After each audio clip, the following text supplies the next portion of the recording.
afternoon. This is Lilia Nguyen of Coa Bank and George Realty in Alhambra. Thank you all for attending today's commercial seminar entitled Basics of Real Estate Investments on Apartments.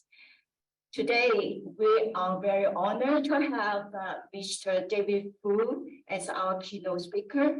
He is a real estate lawyer and also the principal of David Fu and Association. This seminar is being recorded. So if you have any questions, please type them up in the chat box and your question will be answered in the Q&A section. And Mr. Lee of the Education Committee is going to introduce the speaker and the topic and also moderate the Q&A session. So let me transfer the microphone to Mr. Lee. Mr. Lee, please take it away. Welcome, everybody. Cecilia has given a little brief introduction of what Mr. David Fu did. Mr. Fu assists and advises clients on real estate since he's a lawyer and business transaction, litigation, and estate planning. He got his bachelor degree from UC Berkeley, his doctorate in law from University of the West, and he's very smart. So he also got a degree in taxation from Golden State University. Before practicing law, David was like one of us. He was a real estate broker in both conventional and sealed bid auctions. Those are the old days. David is a frequent speaker before real estate professional. He's a good speaker. He served on the Real Property Advisory Committee for Continuing Education for the Bar, which is a publishing entity of the State Bar. David also served as a co-chair of the Real Property Law section of the State Bar of California from 2012 and 2013.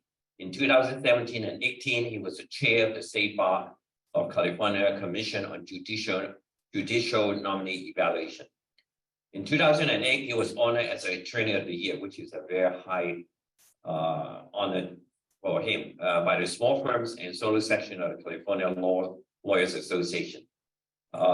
2 years ago, 2021, David was appointed as a law member of the Judicial Council, where he's currently serving. Thank you. Let's welcome Mr. David. Thank you, Mr. Lee. And thank you, everybody, for coming to be here today. I really appreciate all of you turning out, and it's really nice to see human beings again. We're just, since we're also broadcasting to virtual land, I was just telling the people who are here that this is the first time I've spoken live to a group since 2019, since the pandemic. So it's really great to be out in public again and see everybody. I'm glad that you're not a little box in my, my Brady Bunch monitor. So thank you very much for attending today for the basics of real estate investments. And this is the first part of a two-part series. We've taken real estate investments and divided it into apartment and apartment style investments, and followed by what are called leased investments. So as Mr. Lee had pointed out a moment ago, I was an investment real estate broker before I became a lawyer. I sold shopping centers, apartment buildings, office buildings, land for development, and industrial. And I did that in both a conventional sale format and in real estate auctions. In 1991, I was recruited to go to Kennedy Wilson, which at that time was becoming the world's largest real estate auctioneer. For those of you who are ancient like me and Mr. Stapleton, you were around back when the market crashed in 1990. And at that time, there was a substantial glut of construction on the market, thanks in large part to the entry of savings and loan associations, banking institutions, entering into the development market. So when I was recruited to go to Kennedy Wilson was preparing to liquidate portfolios for Glendale Federal Bank, which doesn't exist anymore, and their development arm called GlenFed Development. So I sold 13 apartment buildings in 1 month. It took 6 months to do it, but we closed them all in 1 month, and actually a couple beforehand, and I think one after. We were attempting to meet a certain financing window because of our deal with the Resolution Trust Corporation and all the other alphabet institutions that sprung up in the wake of the financial crisis of the early 90s. So what I like to do though for my friends in the real estate community is to take you through what was part of my training to become an investment real estate broker. And it was interesting though, because I went to a company initially, it was called Haynes, which was reported to have or reputed to have the best training in the business. So we had 2 weeks of intensive training. Interestingly though, we learned the product in 3 days. And the other 7 days were spent learning to sell. So there are also programs that I do for the West St. Gabriel Board and others about selling, because selling is a really critical skill to learn. And in fact, in a lot of ways, much more complicated and much more nuanced than learning about the product. So perhaps we'll come back and do that another time. But I will tell you that the product is very interesting. It takes a long time to learn a lot about it, but you can learn a little bit about it in a very short period of time. And I'm hopeful that this will facilitate your ability to pick off deals that you might otherwise ordinarily pass on. Very often you'll be talking with a client, you've been grooming that client for a while, meeting with them, chatting with them about their interests. You think that your target is a residential property that client owns or perhaps invests with. And then, they make an offhand comment. Well, I know I was talking to you about listing the house, but first I have to get rid of the shopping center because it's really making me crazy. So what do? Say, oh, thank you, Mr. Jones. I'll see you in 6 months after you sell the shopping center. Or do you say, shopping center? That's very interesting. Tell me more. So I'm hoping today, and actually in our next meeting regarding shopping centers, but certainly this meeting about apartment buildings, that we're going to give you a little bit of fundamental knowledge that will help you to be prepared for that discussion with your client if an apartment building comes up. And let's see, trying to get my slide to advance. Oh, maybe you have to point towards the computer. Pointing right here or Here. I got to point at mom. There we go. Okay. So first, remember to think through rules about public speaking. Tell them what you're going to say it, and tell them what to say. So this first slide is telling you what we're going to talk about. This is a basic overview of investments. We're starting today with apartments only, apartment style investments. I want to remind you that although I'm a lawyer, I'm not your lawyer with a couple of seconds in this room. And so therefore, we're not forming an attorney-client relationship today. I'm not giving you any tax or legal advice. And purposes of this meeting are just information. Okay. A couple things I want to remind you, and a caveat is a fancy word for saying it's a warning. Number one, although we're going to talk about valuation tools, I'm going to remind you to avoid performing valuations for your clients. This can come up awkwardly because if you do a valuation for a client and you get sued over it later, someone will say, are you an appraiser? And if you're not an appraiser, there's a pretty substantial argument that says that you're not qualified to do that valuation. If you're not qualified to do it, then why did you do it? You're also likely not covered under your errors and omissions policy for doing valuations, so you don't want to do that. On the other hand, I think that you should know enough about valuations so that you can pose different thoughts to clients and have some facility with the math and some facility with the terms. So, you might be talking with a client and say, well, did you think about this capitalization rate, or did you notice that this cost per unit is kind of high given what the market is, or something like that? And, your client wants to feel that you have comfort with the subject matter. You don't have to be an expert. Remember, in the land of the blind, the one-eyed man is king. Okay, so you need to know, to be an expert, you have to know about 10% more than other people in the room. And so I think I can get you there today. But you don't want to hold yourself out as an expert unless you are an expert, and you want to be clear about what your qualifications are. Let's try and get that down. There we go. But first, let's talk about what we won't talk about today. And that is, we won't be talking about, there we go. Title vesting, entities, and entity selection. We won't be talking about taxation. Mr. Lee mentioned that I have a tax degree. I call myself the erstwhile tax lawyer. Most of my training was in estate planning, but tax background is really good background to have because it does become an issue in virtually all business transactions. And it's really a great foundation to issue spot things. So, but we won't be talking about that today. And I'll remind you that unless you're a CPA or you have tax expertise, that you're not going to be giving tax expertise to any clients. We won't be talking about broker or escrow liability, except briefly today. We will be talking about disclosure duties of buyers, sellers, or brokers. And we also won't be talking about valuation based on the cost approach. The reason why I say we won't be talking about valuation on the cost approach is because I don't know why anybody talks about valuation on the cost approach anymore. It's weird. If you could buy something for what it costs to build, I tell you, buy it immediately. It's almost impossible because the cost to build something is a tiny fraction modernly of what the real value of that asset is.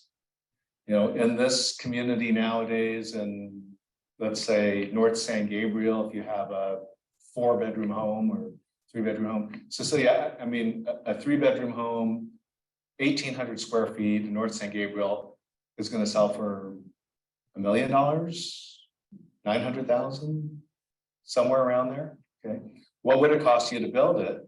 What would it cost you to build it? Probably $200 a square foot plus the dirt, maybe $300 a square foot plus the dirt. You're never going to buy it for that. It's just not going to happen. Okay. And so what it means to me is that the cost approach means nothing when you're talking about investors. For appraisers, they address it because there are 3 methods of valuation that they're going to address in order to perform an appraisal. But in reality, in Southern California, the cost approach is meaningless. Another thing I want to say today is that about what I'm going to talk about is that, number one, remember, this is just my opinion. Okay, I'm not necessarily right or wrong about anything. They're going to be mostly my observations based on the things that I was trained to analyze and to look at, along with nuts and bolts questions about how we do things in investment real estate. But that everybody has a different way of approaching this. So there's more than one way to skin a cat. So if you hear me say something today that you disagree with, don't send me a letter, don't get on my Facebook page, don't send me nasty grams, don't send me a text. Just grin and bear it. You don't have to agree with me, okay? And by the way, if you have questions about that or you want to challenge me on something, go ahead and do that. If I don't like it, I'll ignore you. But if it's something that it's worth talking about, then certainly we'll go ahead and do that.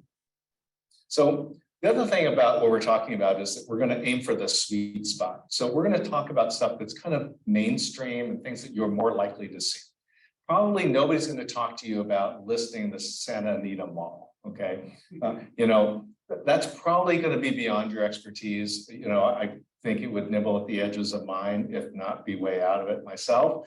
And so we're going to ignore or omit, obscure, or sort of you know, unusual topics that could come up, but I just don't think are really relevant for our purposes today. So now let's talk about the basics of a commercial transaction or an apartment transaction. It's just like any other. You're going to have a seller, you're going to have a buyer, there's going to be a listing process, or it might, a sale might arise through an unsolicited offer. That's very common these days. A buyer will be located, that may be with or without a broker. An escrow is appointed, a title company is selected to ensure the title, there might be a lender, and then of course there's a closing. So the structure of that transaction is going to be much like any kind of residential transaction that all of you have done in this room before. So what's the difference? Well, for one thing, there's much more likelihood to be what I call third-party involvement. Well, what do we mean by that?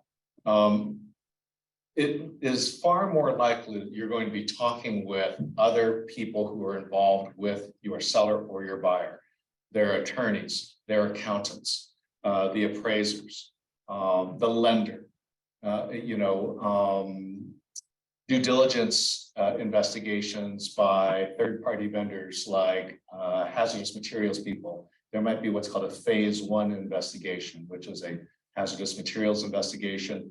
It's done solely on paper. It investigates what are public records regarding hazardous materials and hazardous contamination of the site. So in that respect, it's very different from a single family home. You know, investments are quite varied, but a single family home transaction is much more likely to be conforming. You know, there is a uniform deed of trust and a uniform note, which is used in, you know, probably 99% of residential transactions in this country. And so because of that, you know, there's kind of a cookie cutter approach to a various aspects of a residential transaction.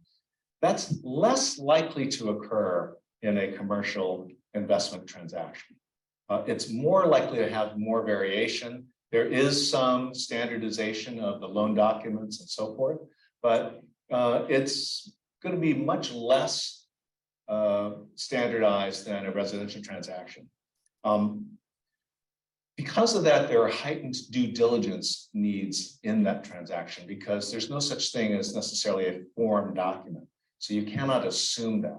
And because of that heightened complexity, it means that there's much greater need for counsel and for care to exercise in that transaction. Okay. So now let's talk about the investment classes that we talked about a little bit earlier. I mentioned that there are, we could divide that basically to what are called leased investments, L-E-A-S-E-D, not L-E-A-S-T, and everything else, which is you might think of as an apartment style investment. And so that might be a self-storage facility, a place where people come, they put their junk in a garage, they lock the door and they leave, and they pay a monthly fee to the self-storage operator. There's something called a mini storage, which is where a trailer or a mobile home is parked. Motels and hotels are like that too. It's the idea is that people are paying on a monthly basis to pay for something. There's generally not a sophisticated lease or document which binds them to that commitment. A leased investment, however, is a landlord-tenant relationship that's based on a written instrument. Very often, the property itself doesn't have a great deal of value in terms of the improvements or what's going on in the space. So for instance, here at West St. Gabriel, the association owns this building, owns this site. It's a condominium style investment, okay? But what goes on inside these four walls is you know, only West St. Gabriel's business. It's not substantially different from any other space in the building, except for the location and how it's demised, how it's cut into bigger or smaller spaces. What's different is in a lease investment is that there's a promise by the tenant to pay rent for a certain period of time under certain conditions, and the landlord makes promises to that tenant. With an apartment building, you have that relationship, but that document itself, the lease, is a little bit less important because what we care about is, you know, is that tenant creditworthy and are they likely to continue to pay the rent? Okay, we care about that in a leased investment. But generally speaking, the tenant has more financial capability or should be better qualified to honor the obligations under that written instrument. It's the problem with a lease investment where someone has signed a lease, but they don't have creditworthy credentials, or there's no personal guarantee of the lease. So there's a little bit of a difference between the two. And the difference between them is that we're going to look at a leased investment much more closely in terms of the written document than we're going to care about in an apartment building. Yes, if you buy an apartment building, you want to look at the leases, you want to see what they say. Are they standard forms? Are they the CAR form? Are they apartment association form? Stuff like that. But they're generally speaking not entirely unique. Very few people sit down and write out an apartment lease for their apartment. So it's not going to be usually some weird document that nobody's ever seen before. And because of that, we feel like, okay, we can just look at that apartment building. We don't care who lives there. We just know that they pay X number of dollars per month per rent. And we can evaluate whether that X number of dollars makes sense in that marketplace. And that's really all we need to know about. I want to hit on this subject that's going to come up more when we talk about leased investments, but there's sort of this idea, a concept that I call the investment power pyramid. And that is that as you move up the investment pyramid, that is to larger investments, more expensive investments, more capital intensive kinds of projects, it tends to be that it's lonely at the top. Okay, and we all know that. I mean, look at Buck Stapleton. He's a very lonely guy because he's right there at the apex of the human pyramid. And so, what it tells you also is that because you are in a smaller class of participants when you're trying to buy a $50 million apartment complex as opposed to a $500,000 duplex or a condo in this town. Because of that, you have more ability to negotiate that deal. You've got more power to negotiate with the lender. You've got more ability to argue with the title company about what they will or will not exclude from the policy, things like that. And so there's a difference between the two.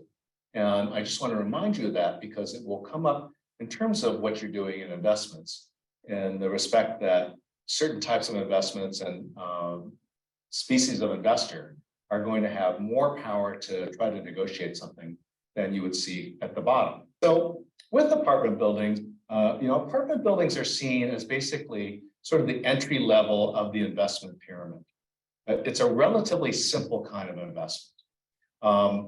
It's how people, when they start originally investing, begin to enter the investment real estate arena. So, in this room, how many of you own residential property that you rent out for investment? Okay, a lot of you, right? And it's relatively simple. I mean, you're licensees, so you understand how the real estate works. You understand something about rental agreements, and those things prepare you for that. It's sort of assumed or seen that, therefore, that because apartments are typically kind of the entry level for real estate investors, that they can be less sophisticated. Not that they are. I mean, there are certainly very sophisticated apartment investors, but they're not necessarily so. And one of the reasons why that is because, again, apartment building is a relatively simple investment. Most of the time, we only want to look at the operating, we want to look at the property where, in a sense, that where the investor's experience is less important, okay? Because it's a little bit easier. If you buy a shopping center or an office building for the first time, it can be a real eye-opener. And a lot of people get beat up on that if they're not ready for it, because it's a very different kind of investment. The operating history of the apartment building may be less important because you have also a wide disparity or a wide variety of management styles. So one thing you do as an investment real estate broker is you look for people who own their apartment buildings for a very long time. Does anybody here know why that is, or can you offer a guess? If you see an apartment building that's been owned by somebody for a long time, do you think that the rents are typically higher or lower than market? Lower, okay, who said that? Somebody in the room. What's your name again? Tiffany. So, and why do you think that they're lower, Tiffany? Tiffany says because they bought it a long time ago when rents were lower, right? And you're saying that because they can only increase rents so much to catch up with the market. Well, that's part of it, but maybe the more accurate way to look at that, unless you're in a heavily rent-controlled jurisdiction, is that most people who own their buildings for a long time don't keep up with the market. So they don't actually know what street rents are. And therefore, they don't try to keep up with them. And because they've owned those buildings for a long time, over 10, 20 years, that property is likely to be much less leveraged. If you bought a property for $1 million, but it's worth $5 million today, and you bought it with $200,000, well, say $300,000, and you have a loan of $700,000, then 10 years later, when it's worth $5 million, you still have a loan of, let's say, $600,000 or $550,000, but you've got $4 million in equity. So you don't feel the pressure to keep pushing the rents up higher and higher. On top of that, apartment buildings are a pain in the neck. Okay, they're really difficult to manage in the respect that people are very demanding. In this space, if the toilet gets stuck, maybe people will bug Albert about it, say, hey, Albert, the toilet's stuck. But if you're renting a 3-bedroom apartment and both the toilets are stuck in that apartment, you can believe that that tenant is going to bug you and bug you and bug you until those toilets are cleared. Okay. And so people, it's where people live. Obviously, they're going to be much more sensitive to conditions in that property. And so because of that, what it tends to be is that if you owned an apartment building for a long time, you keep the rents low because people complain less. Okay. You have much less movement, you have much less turnover, and you have people living there for a very long time. Okay. And they know that, okay, if the toilet gets stuck, I'm going to clear it myself because I don't want to bother Buck again. He was pretty mad last time. He might raise my rent, and I know that I'm $500 below market. The other thing is, if you are not a sort of a professional landlord, if you're not actively engaged in your property management, then you prefer to have rents lower because you cherry pick good tenants. You don't have a lot of turnover. And it decreases the amount of management effort that you have to exercise in terms of managing the property.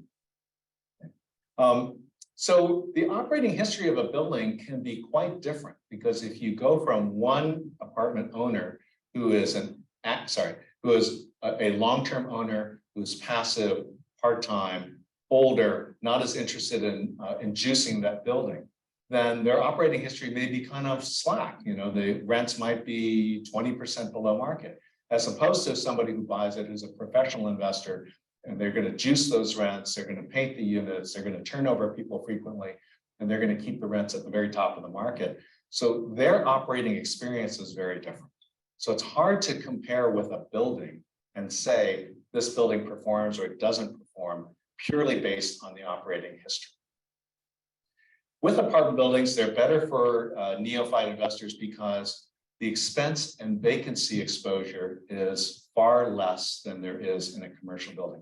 And for many, many years, I used this example. It was the Dulux paint store on Main Street in Alhambra. Does anybody remember that? It's either at the corner of, I forget what it is, but it's near where, a little bit west of where Golden Deli is, west of Mission Drive and Main Street. Okay. And that building was vacant for like at least 10 years. Okay. And, but very recently it was rented. And within the last, let's say 2 years. And the reason why I always picked on that property is because a lot of people drove by it. A lot of people recognized it. And they say, yeah, you're right. That building's been vacant for a long time. It's a single tenant building. It's only one space. And if it's vacant for 10 years, guess what? You've got 100% vacancy for 10 years. That hurts. That's ultimate pain for property owners. Okay. And that can happen to you in a retail space or an office space, and even in an industrial space. But it tends not to be the case with apartment buildings unless you are for some reason intentionally keeping that space vacant, right? Because if you're having trouble renting the apartment for $3-bedroom apartment for $2,000 a month, what do? You knock it down to $1,900. If that doesn't work, you knock it down to $1,800. If that doesn't work, you knock it down to $1,750 and you give 2 months free. You're going to get it rented if you want to. Okay, but it's different with lease investments, and there may be reasons why you choose to keep it vacant instead of renting. That's another possibility. But it's a much more dangerous proposition for a property owner to invest in a leased investment, because on top of the fact that you may have considerable vacancy exposure, you will have to pay leasing commissions when that space is leased to a broker.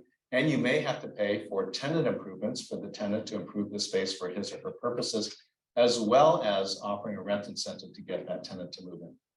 So it's not for people who are fairly unsophisticated. It takes a lot to learn how to manage that kind of investment.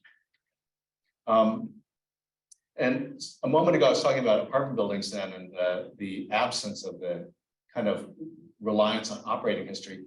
What's much more important is your analysis of the market.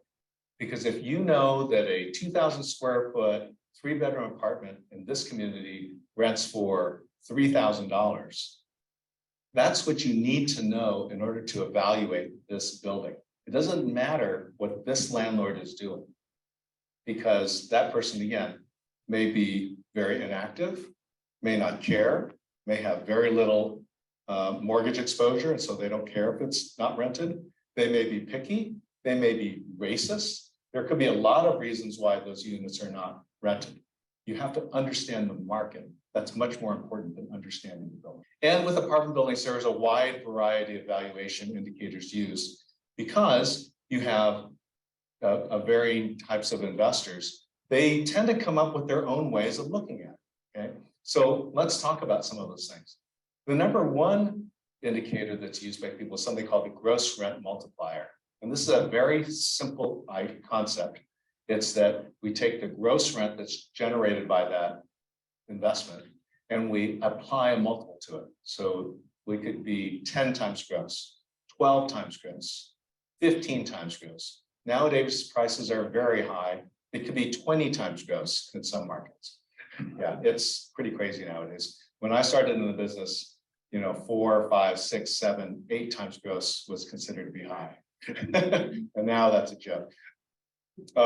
Cost per unit is another way that apartment building owners or investors look at valuation of that building. Cost per square foot, because the building may have large units, it may have small units that would dictate whether or not it's catering to it's kind of a more upscale type of tenant or somebody more working class. It also tells you that what you're buying, if you're buying large units, is that you're buying a much more desirable unit that might compete in that marketplace. Cost per net rentable square foot is a little bit more precise, talking about the square footage of the individual units as opposed to the entirety of the apartment building. That's not as important because apartment buildings typically don't have interior hallways, at least not in Southern California.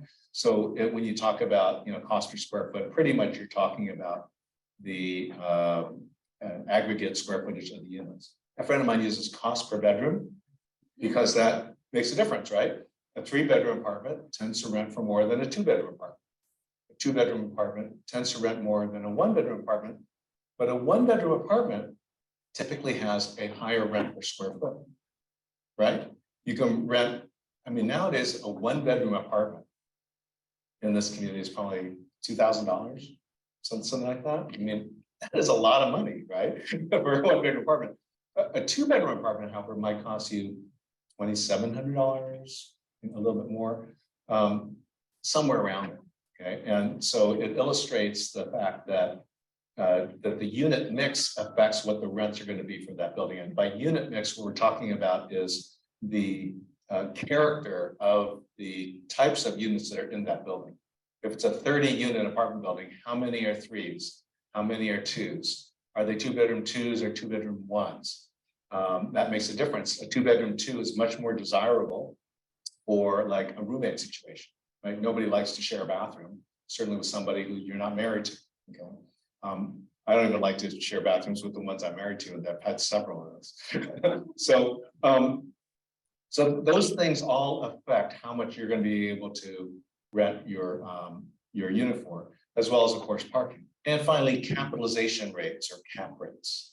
Cap rates are much more commonly used with leased investments. They're the most commonly used indicator of value. They are important in apartment buildings also, but less important. Number one, cap rates are seen as being a little bit more of a sophisticated mechanism to use to value a property. And again, apartment building owners may not be that sophisticated. But the other thing is that the capitalization rate takes into account a value based on the net operating income of that property. And because one apartment building owner may have a very different management style from another apartment building owner, you can't really calculate the net operating income in a way that's uniform. So as an example, I grew up in Beverly Hills and my mom owned an 8-unit apartment building there for many, many years. And I wish we still had it. My mom would do the gardening there herself. because she's a cheap Chinese old lady, right? And, you know, you own an 8-unit apartment building in Beverly Hills. Why are you saving the $150 a month to have somebody go out and tend the tiny garden in the front of the building? I never got an answer to that question. And most people wouldn't do it themselves. But if some people who are older, retired, have time on their hands, enjoy going out there and want to keep an eye on things, they may do all those things. They may clean the hallways, they may vacuum the halls. I used to do it when I was a kid. My mom did it too, when she was even in her 60s, I think. You know, you may do all those things, or you may hire a professional management company and they'll charge you 8% of the gross or something like that to do all that stuff for you. It's harder with apartment buildings to say, you know, that this net operating income number is a uniform value because it really depends on how the building was operated. Some people also won't fix anything. They won't fix anything. They won't paint anything. They won't groom the place. That was us. We were very bad landlords. Okay? And, you know, they only do it when they absolutely have to. Other people are there every year. Every year they're painting the place. They're gussing up the thing. They do an annual inspection. They go through all the units. They look for anything that's wrong. They fix it. They correct it. And so their operating experience is going to be very different. And that's another reason why the cap rate is a less reliable measure when it comes to evaluating apartment buildings. Okay. So what do we look at in terms of evaluating apartment buildings? Well, of course, location, location, location. It's just like any kind of real estate. Area demographics. You know, are these young people? Today before the meeting, Buck and I were talking about Silver Lake and how it's like, you know, the holy grail for millennials and people who are much younger than me. They love to be there. I'm an old guy. I don't want to live in a place like that, but they love to live there. And they are more willing to pay more rent for that. My daughter lives in Highland Park, which is another holy grail place for the, not quite the well-heeled millennials, the lesser heeled millennials, and rents there are very, very high too. So you're going to get a different kind of tenant in those places. They may or may not facilitate a higher rent per square foot. It will impact how desirable that investment is. We talked about this a moment ago about unit mix. The incidence of singles or bachelors or SROs, which is a single room occupancy. Okay, that's like a motel.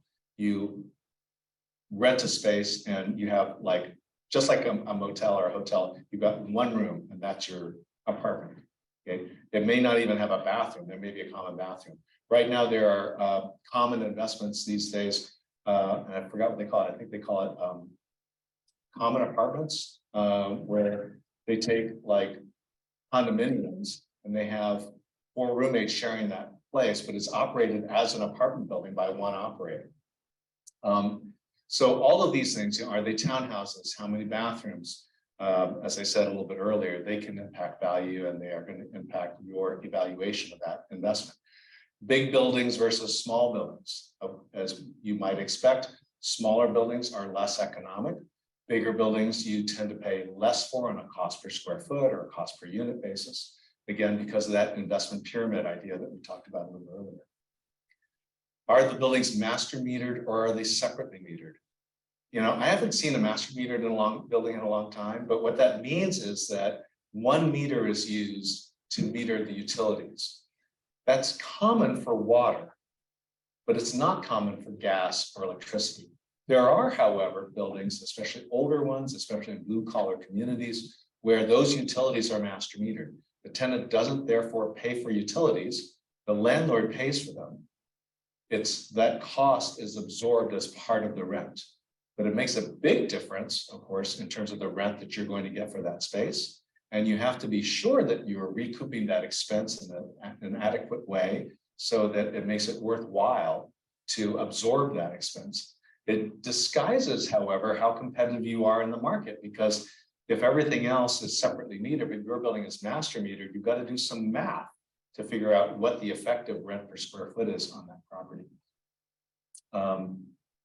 You know, do the buildings have amenities? And in our community, I think there are very few large apartment buildings like this, but in other places like Cerritos or Bellflower, other communities like that, you have kind of mega apartment buildings with security, a gate operator, a doorman.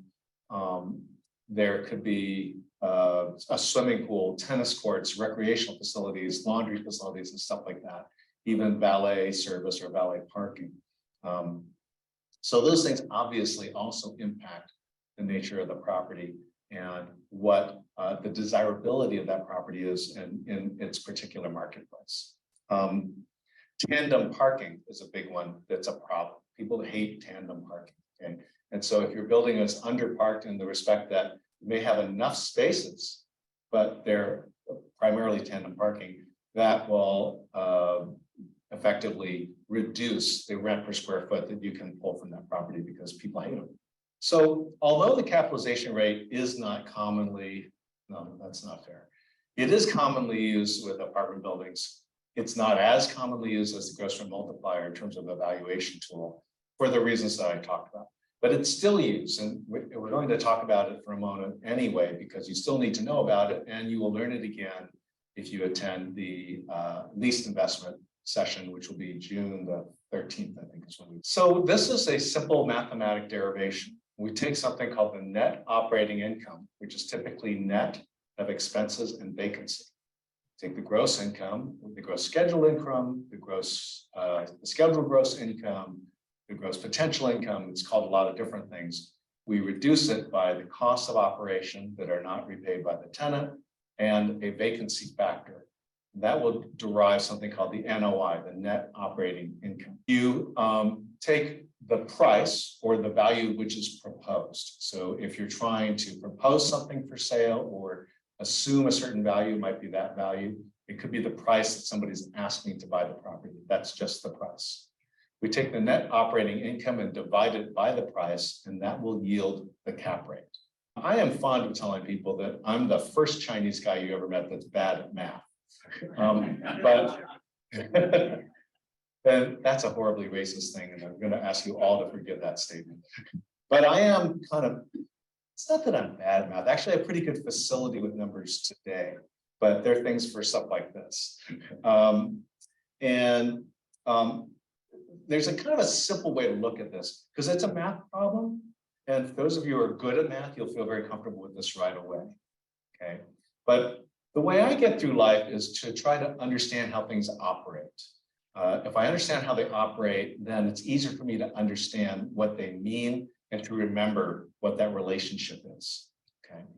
So basically, the cap rate is sort of a fancy way of describing what is the return on the investment. Okay.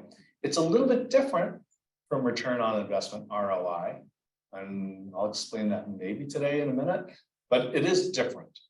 But what it is it's a way of describing the return that's realized on an investment given a level playing field or a common assumption. So what am I talking about that? What the cap rate does is it provides a uniform way to perform a valuation on a property, which takes out the question of debt service. Debt service is when you borrow money to buy a property, okay, or you refinance money out of it to buy the property. You have to service the debt. So the monthly payment that you make is debt service. Okay. The reason why we look at NOI, I'm sorry, the cap rate, okay, is because you see the derivation there, NOI divided by price. You don't see any discussion of what is the mortgage cost, right? The property taxes are included in this because we had to deduct those to the extent they weren't recaptured in order to derive the net operating income, but not debt service. So this means that whether you buy that apartment building for cash or you buy it with a mortgage, we can still describe the same return on that investment for you because it doesn't matter how you bought it. After that, if you have bought it with leverage, if you borrowed money to buy that apartment building, you can do another evaluation to determine what is the return on investment, which is net of that debt service. But you don't have to use that. And what this does is it gives us, again, a kind of a level playing field where whether you bought it for cash or you bought it with leverage, we know that the value is, it has been determined in a uniform way. Okay. I talked a minute ago about math and being bad at math. So when you think about the cap rate then as a return on investment, you think of it as a percentage, right? If you go to your bank and you put money in the bank, nowadays they pay you the princely sum of like 1.3% for interest, right? So that's a decimal. That's 0.013, right? That's your return on your investment, your money in the bank. The reason why they pay you so little for it is because number one, they can get away with it. And number two, because it's a demand deposit. Anytime you want your money, you can go back down there and get it and, you know, fill out a withdrawal slip, hand it across the counter, and they got to give you back your money unless you bank at Silicon Valley Bank, right? So, and you have more than $300,000. 250, sorry, that's the FDIC limit. So that's why they pay you so little for them. Your return on investment in an apartment building, an office building, shopping center, whatever, is going to be that kind of a number. Hopefully not 1.3, that's very, very low. But it's going to be expressed as a decimal number. It's not going to be 10. You mean I get 10 times my money when I buy an apartment building? So I pay $1 million and in the year I get $10 million back? That doesn't work, right? That's way too much money. That's gambling. You want to go to Vegas? You could do that, but you know, it's not easy. So when you're doing your math and you come out with a fractional number, you know, a decimal number, 0.05, you know that that's probably the cap rate. And that's the way I look at it, because you're looking at that. So that's more likely to be the return to the investor, right? So it helps you to kind of go back and check the math, right? Here it says cap rate times price equals the net operating income. Again, that's just a manipulation of the other formula. NOI divided by price equals cap rate. Cap rate times price equals NOI, right? And then NOI divided by cap rate equals price. If you think about this a little bit, it's pretty simple. Okay, the NOI, that's like the medium number. The price, that's the big number. The cap rate is the little number. Right? So you can check your results that way. If you're checking your results and you come up with the NOI equals 0.07, you've done something wrong, obviously. That's not the net operating income after a year operating the property. Okay, if you're trying to get NOI and you come out with $10 million, you're probably wrong again. That's probably the price. So that you can just check the math here quickly and say, okay, you know, I plugged in the right numbers. I've got the wrong formula. And that helps you to make sure that you've done the right math. Okay. So why would you use cap rate? And I think we've addressed most of this already.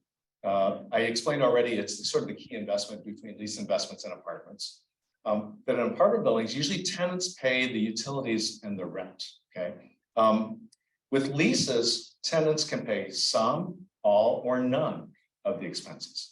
And so that's why there's a lot of variety depending on what kind of investment you're talking about or a type of investment property, whether it's an office building, an industrial building, a retail building, or you know, some other type of leased investment. The other thing about cap rates is that because they're calculated on net operating income, they assume lesser operating costs to be stable. Okay, because theoretically those leases provide that the tenant is paying those expenses. Now that can be impacted by vacancy assumptions, because when the space goes vacant, there's no tenant paying that share of expenses any longer, and now the landlord has to pay. But generally speaking, if you're in a stable rental environment, then the NOI is a stable measure to try to perform evaluation of that style of property. And the other thing I said, which I said earlier, is that remember, apartment buildings are subject to different management styles. So very quickly, and again, these are very old numbers. They're just hypothetical numbers because these numbers do not exist modernly. Okay.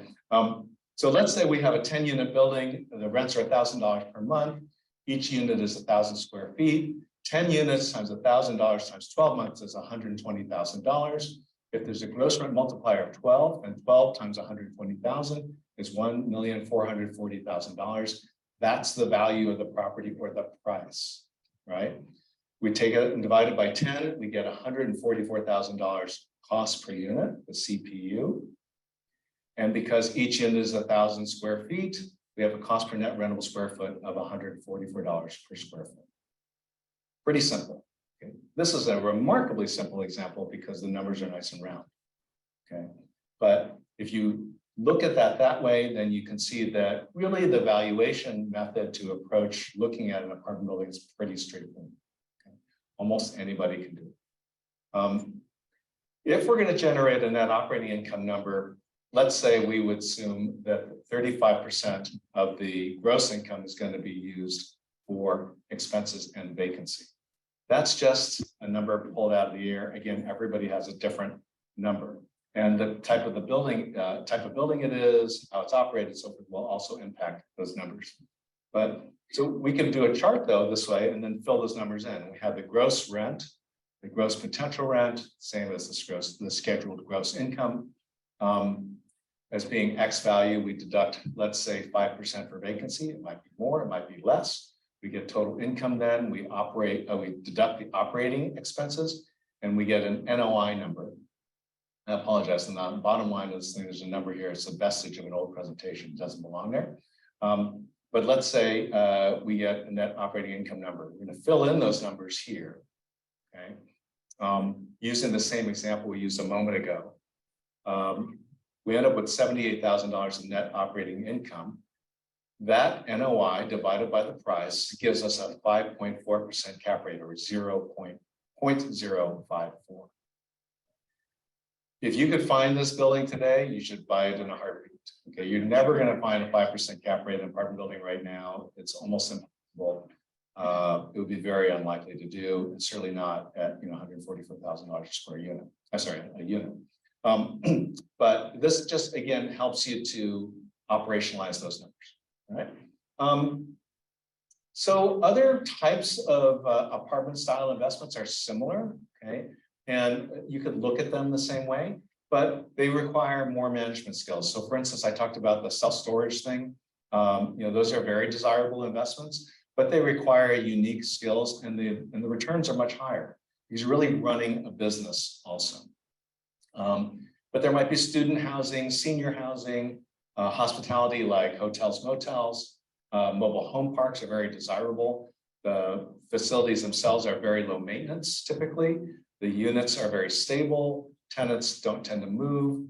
There's very little vacancy available in mobile home parks.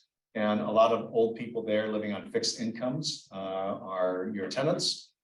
So occupancy is very high. And because you don't actually own a building, there's nothing to maintain. Not quite true. You have to maintain some of the facilities. You have to maintain the surfaces. You have to maintain electrical service and water service. But it's better than having to, change the carpet and paint the units every time a tenant moves out, right? So it's very different. But they're very highly sought after because of that as well. So tell them what you're going to say, tell them what you said, or tell them with the stuff, and then tell them what you said. So today we talked about types of real estate investments. We talked about valuation methods based on income. Today we talked about apartments. Next time we're going to talk about lease investments. We talked about the differences between lease investments and apartment buildings and the investment pyramid theory. And we talked about gross rent multiplier versus capitalization. Remember, I had said avoid performing valuations for clients. So that's about it. If you've got questions, I'll entertain those at this time. If you need anything, you're always welcome to call me. There's my phone number there and my website, which sometimes actually works. Are there any questions?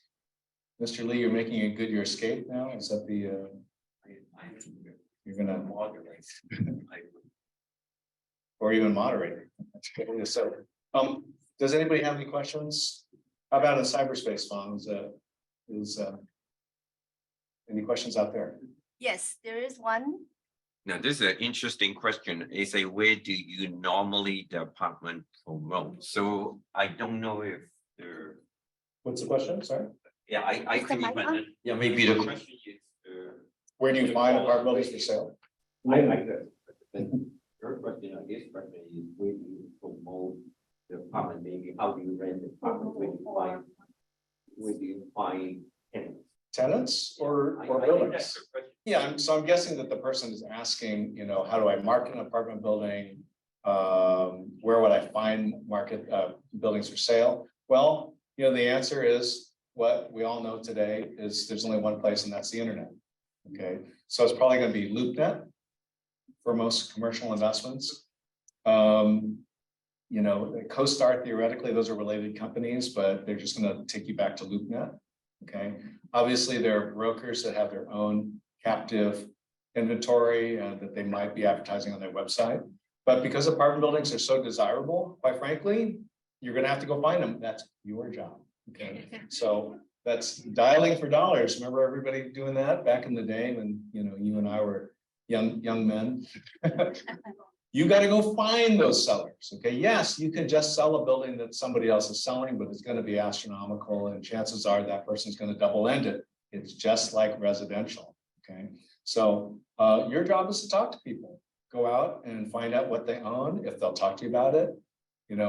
Again, when I do sales training for agents, there are 4 steps to that. Number 1, establish rapport. Number 2, probe for information. Number 3, sell yourself, sell the company. Number 4, close. Okay, it's the same thing. Once you've developed a relationship with a client and they feel comfortable with you, they'll feel comfortable with talking with you about their investments, their investment activity, and whether or not they have some other kind of real estate need that needs servicing right now. What's the next one, Tom? would you consider mortgage interest paid as an operating expense? Absolutely. And so the question was, do you consider the interest paid on the mortgage as being part of the operating expense? Well, of course, it's got to come off of something in terms of deriving the net operating income. One thing you do, though, is you also add back the principal reduction. So, because of the amortization table, each month you make a payment on a mortgage, unless it's interest only, you're paying a component of interest plus principal reduction. So that principal reduction is not part of the interest. So it's not an expense. It's actually part of the return to the investor.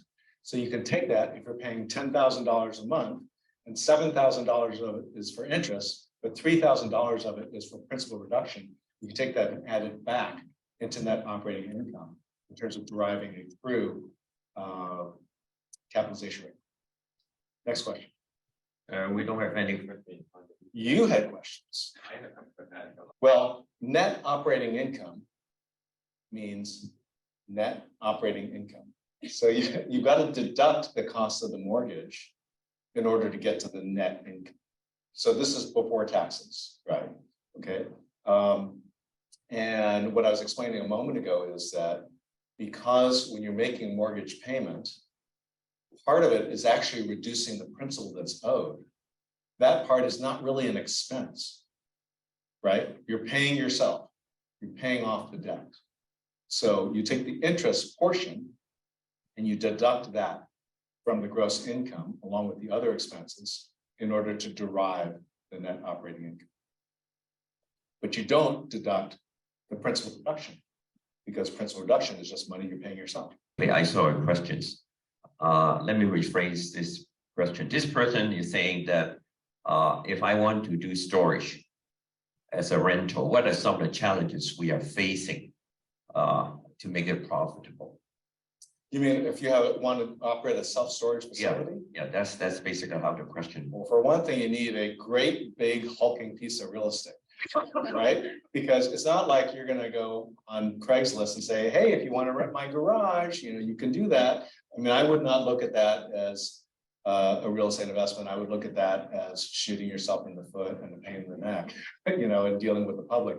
So you need a pretty large facility for that. I can't offer you like a fixed number of square feet or acreage to say that. But if you think about it, in the operation of a self-storage facility, you need to have an operator, you need a manager, you need to be able to market it, and you need to know what you're doing. And what happens with self-storage facilities that's really weird and why it's really more of a business than a real estate investment is that not most, I don't know what percentage, but a lot of people go back. So as the tenants default, you give them notice of the default, and then there's some, I think, law in California, but there's a procedure for you to hold an auction to sell their stuff, and in order to recoup the rent that's owed. You guys have, there's some like TV show about this, about what does anyone, do you remember what's called, Storage Wars or something, where people, the same 25 people show up at all these auctions. And what they do is I think they open the door and then they close it. And they say, okay, what are you going to bid? What are you going to bid? And people start bidding, oh, $300, $150, $500 to buy the stuff. So they kind of glance at what you could see when the doors open, and then they close it. And then it's, remember when you were a kid, and Mel remembers this because he's as old as I am. Remember there's like at the 5 and dime, you could buy a grab bag. Okay. And so a grab bag was a bag you would grab, and they didn't tell you what was inside it. And you bought it for like a quarter or a nickel, maybe in Mel's case, maybe 2 for a nickel. I don't know. But it was very cheap and had cheap junk in it, usually made in China at that time. But you didn't know what was in there. So there might be a little toy and maybe a piece of candy or some other stuff in the grab bag. Well, that's basically what buying the contents of a self-storage facility is like, or self-storage space. They just give you a quick picture, quick glimpse, not even a picture. And then you take a look at it, or you might say, oh, there's a grandfather clock in there, there's a bicycle, there's a dresser, there's a TV, stuff like that. And so based on that, you make some assumptions about what's in there. So the operator has the ability to do that and to make money on those auctions and bid on that material themselves, in effect. Okay, because sometimes nobody shows up for the auction.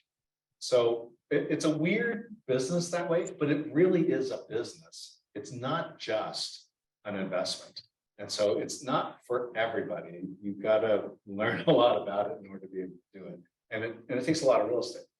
Yeah, David, just What Mr. Lee was saying, or I think speculating about the caller's question, is that they're wondering what the difference is in terms of maintenance and operation, because it has less moving parts than, let's say, an apartment building. Well, certainly. I mean, that's the big difference between retail, office buildings and apartment buildings. Apartment buildings are where people live. And very candidly, one thing you really don't want to know is how other people live. Okay, I don't even want all of you to know how I live, much less do I want to know how other people live. And it's messy, okay? And that's why apartment buildings are, in a sense, easier to operate, but they're messier to operate because people do weird stuff. Your tenants might be hoarders. They might have 12 cats that you don't know about. They could be mentally ill, and they could be doing weird things in there. There's a lot of things that happen in the course of human events that show up in apartment buildings because people live there.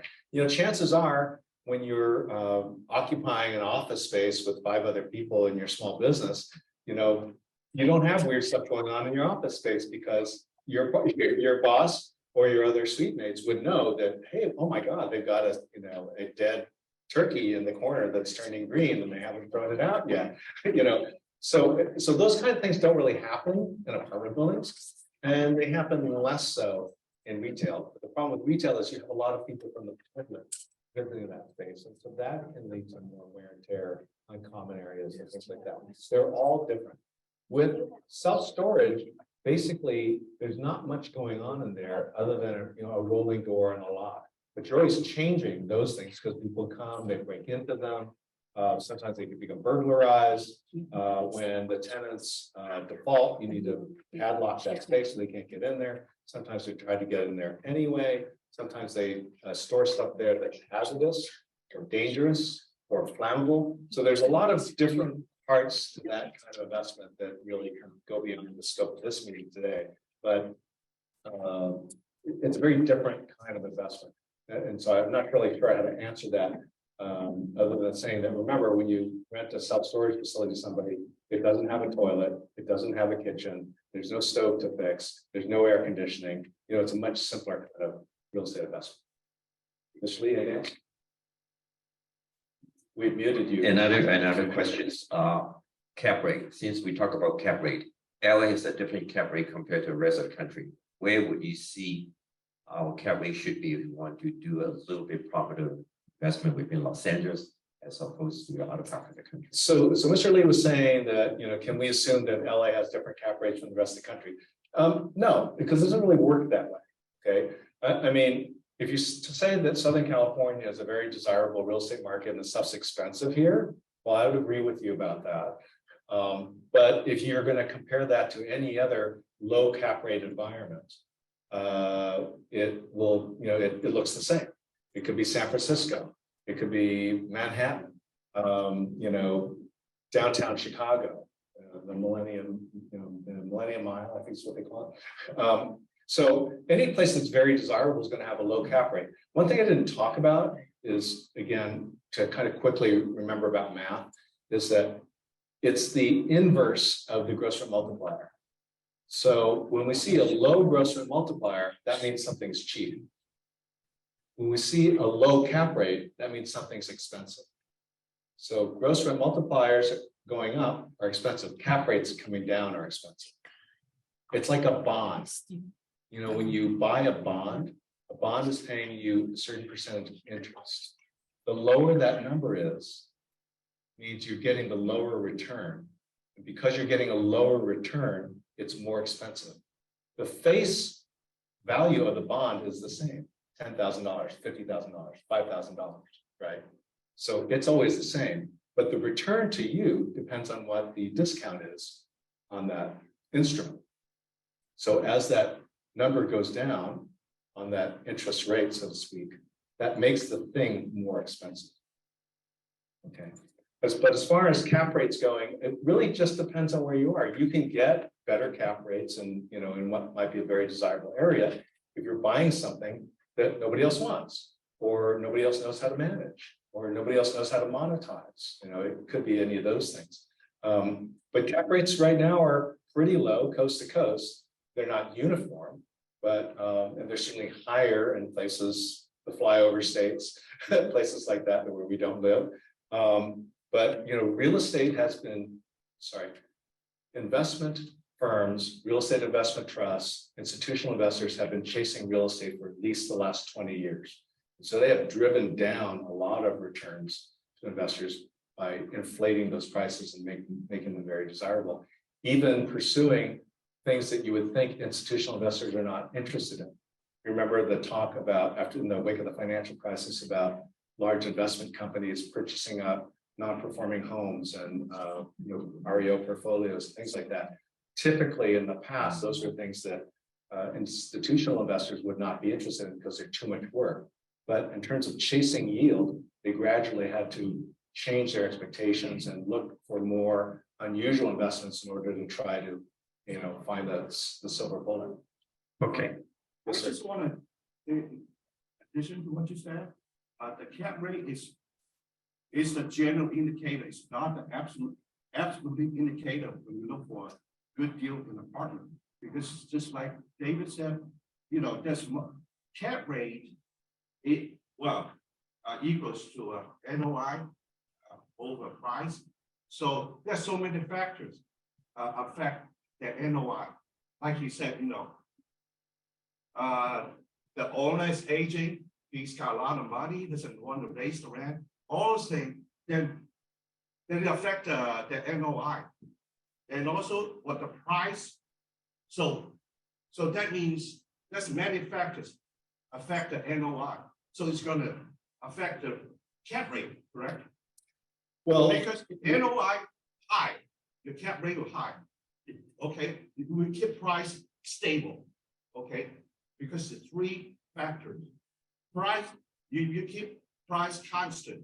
You just changing MOI, which is so many factors changing NOI, right? Because there's, you mentioned so many things can affect the cash flow, basically. The cash flow. So here's what you have to look at.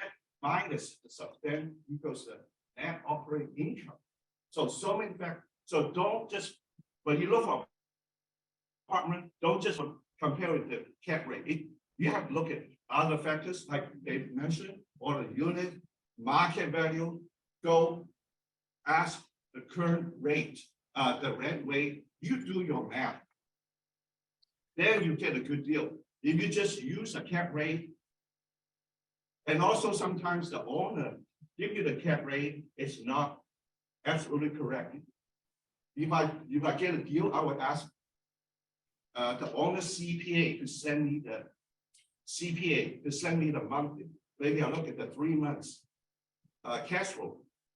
Okay. Well, so let me stop you there. Number one, never mind what the owner CPA says, because the CPA is only getting the information from the owner, and who knows if it's right. And most people tend to overstate their expenses and understate their income to their CPAs.